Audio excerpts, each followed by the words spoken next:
శ్రీ విష్ణు రూపాయ నమశివాయ. తమిళనాడులో లక్ష్మీదేవి తపస్సు చేసిన ఒక దివ్యమైన ప్రదేశం ఉంది. దాన్నే కమలాలయం అని పిలుస్తారు.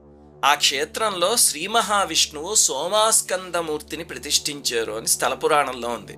సోమాస్కందమూర్తి అంటే పార్వతీ పరమేశ్వర్లు కుమారస్వామి ముగ్గురు కలిసి ఉన్న మూర్తి. మహిమాన్విత మూర్తి. శివకేశవులిద్దరి శక్తి అక్కడ చేరింది. ఇంకా క్షేత్రానికి తిరుగుంటుందా? భూమిపైన ప్రజల కోసం శివకేశవులిద్దరూ పెట్టారు. అయితే ఇంద్రుడు ఏం చేశాడు? ఇంత మహిమాన్వితమైన లింగం అని చెప్పి ఆయన తీసుకుపోయాడు. మరి పాపం భూలోకవాసులకి లేకుండా పోయింది కదా. అప్పుడు ఒక లీల జరిగిందనమాట. అదేమిటంటే ఒకసారి పరమేశ్వరుడు కైలాసంలో బిల్వవృక్షం కింద పార్వతీదేవి ఒళ్ళో పడుకుని ఉంటే ఒక కోతి ఆ చెట్టు ఆకులు తుంపి కిందకి వేయడం మొదలుపెట్టింది. ఆయన పాదాల మీద పడ్డాయి.